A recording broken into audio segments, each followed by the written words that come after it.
Penonton sekalian, kita semua tahu pandemi COVID-19 terus menjajah dunia, tak terkecuali bangsa besar kita, Indonesia. Bulan Maret 2021, tepat 1 tahun COVID-19 menetap di tanah air. Tentu, hal ini membawa dampak yang cukup signifikan di berbagai bidang segi kehidupan. Dan salah satu bidang yang terdampak sangat serius adalah bidang ekonomi.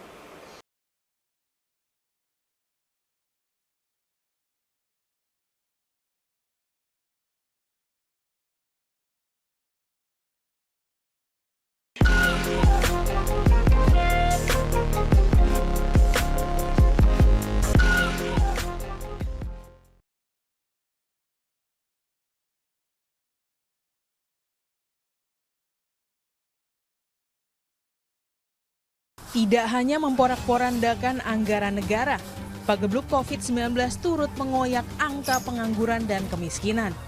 Inilah situasi genting sebenarnya.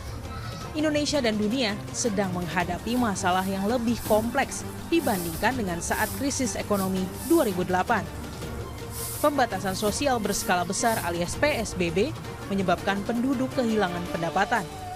Angka pengangguran dan jumlah penduduk miskin pun menganga. Berdasarkan data Badan Pusat Statistik, ada 24,79 juta orang miskin di Indonesia pada September 2019. Angka ini setara 9,22% dari jumlah penduduk Indonesia. Sedangkan per Agustus 2019, ada 7,05 juta pengangguran atau 5,28% dari angkatan kerja di Indonesia sebanyak 133,56 juta orang. Jalan-jalan ke kota Jakarta, pulangnya mampir ke makam. Sebelum saya lanjut bicara, izinkan saya mengucap salam. Assalamualaikum warahmatullahi wabarakatuh. Salam sejahtera untuk kita semua.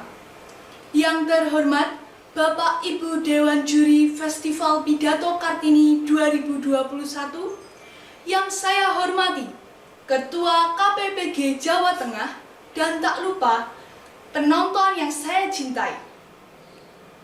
Puji dan syukur kita haturkan kepada Tuhan Yang Maha Esa. Atas berkat dan rahmat-Nya kita masih dapat diberi kesehatan walaupun di tengah situasi pandemi COVID-19.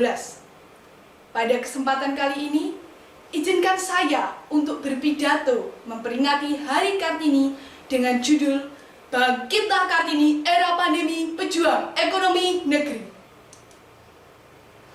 Penonton sekalian, kita semua tahu pandemi COVID-19 terus menjajah dunia, tak terkecuali bangsa besar kita, Indonesia. Bulan Maret 2021, tepat 1 tahun COVID-19 menetap di tanah air. Tentu, hal ini membawa dampak yang cukup signifikan di berbagai bidang segi kehidupan. Dan salah satu bidang yang terdampak sangat serius adalah bidang ekonomi. Pembatasan aktivitas masyarakat berpengaruh pada pekerjaan dan banyak bisnis masyarakat. Ini sangat berimbas pada laju perekonomian. Bahkan, menurut laporan Badan Pusat Statistik atau BPS, sampai Agustus 2020 lalu, pertumbuhan perekonomian Indonesia berada di kuartal 2 minus 5,32%. Ini menjadi pertumbuhan perekonomian yang terburuk setelah krisis 1998. Tapi tak heran apabila ini menjadi yang terburuk. Hanya saja, ini sangat berimbas pada sektor ketenagakerjaan. Banyak bisnis dan perusahaan yang terdampak pandemi COVID-19 membuat mereka harus mengurangi pegawai, bahkan hingga harus gulung tikar. Akhirnya, PHK yang masif tak dapat dihindari. Padahal, berbagai sektor sedang mengurangi penyerapan pegawai. Total, lebih dari 1 juta penduduk Indonesia terkena dampak ini. Dari ini, kita dapat mengambil kesimpulan bahwa tingkat pengangguran di Indonesia pasti akan bertambah. Diprediksi di tahun 2021, tingkat pengangguran akan bertambah sebanyak 3,6 juta orang. Oleh sebab itu, diharapkan tahun ini, tahun 2021, dapat menjadi tahun kebangkitan perekonomian nasional.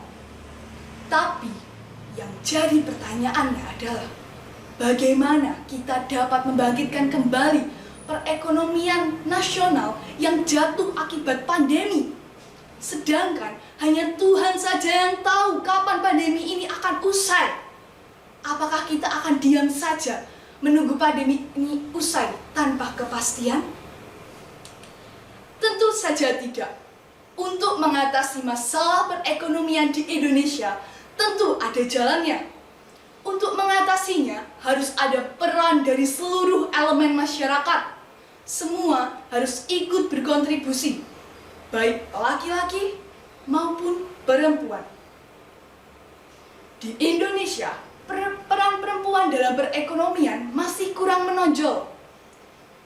Dikutip dari laman resmi IBCWE, Indonesia menempati posisi ke-68 dari 153 negara dalam kategori partisipasi perempuan bidang ekonomi dan kesempatan berusaha.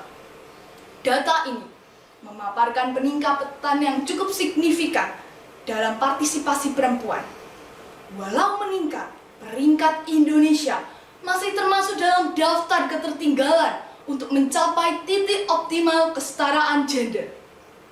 Ini dapat dimaklumi dengan masih adanya diskriminasi kesetaraan gender di Indonesia, mulai dari besaran gaji, mindset pemimpin harus laki-laki, sampai pada pelecehan seksual pada pegawai perempuan. Dapat diakui, perempuan masih sangat diragukan di negara kita tercinta ini. Padahal, dengan mendorong perempuan aktif dalam bidang ekonomi, perempuan dapat dijadikan penggerak pertumbuhan ekonomi di era pandemi. Dilihat saja pada situasi akhir-akhir ini. PHK besar-besaran membuat banyak kepala keluarga kehilangan pekerjaan. Tak sedikit pula kepala keluarga yang notabene laki-laki terkena COVID-19 bahkan sampai meninggal. Ini menyebabkan mau tidak mau sang istri menggantikan peran suaminya untuk menghidupi keluarga. Secara tak langsung, pandemi ini telah mengubah tatanan perekonomian di lingkup yang paling kecil, yaitu keluarga. Akibatnya, perempuan juga dapat mengambil peran ganda dalam mengurus rumah tangga dan juga bekerja.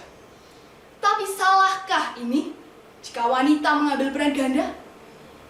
Tentu saja tidak. Justru hal ini adalah salah satu tindakan dalam mendukung pemerintah memajukan perekonomian negara Indonesia, karena perempuan berani mengambil langkah maju untuk mengembangkan kreativitasnya dalam dunia kerja. Satu keluarga saja memiliki kemandirian ekonomi sama halnya dengan mendukung pemerintah menyukseskan perekonomian negara. Mengingat 131 juta jiwa atau setengah populasi masyarakat Indonesia adalah perempuan, maka perempuan punya kontribusi yang sangat besar. Banyaknya pekerja dan wirausahawan perempuan di berbagai daerah menjadi bukti nyata akan besarnya kemampuan perempuan apabila dikembangkan.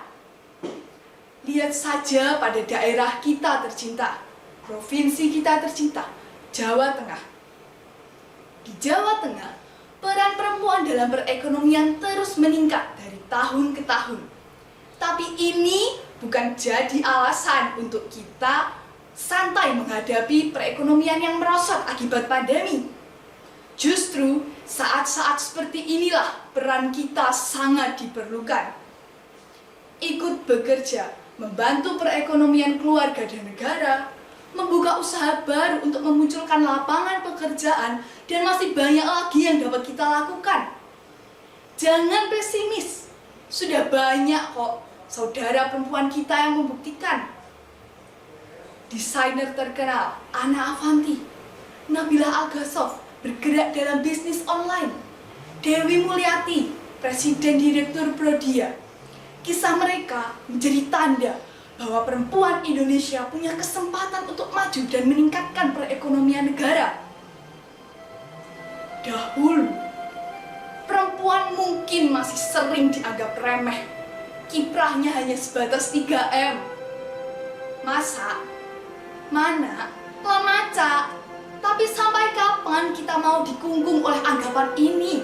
Ini 2021 bro and sis. Bukan ini yang seharusnya kita permasalahkan. Emansipasi telah diperjuangkan oleh Kartini. Mengusir pandemi yang seharusnya sekarang kita urusi.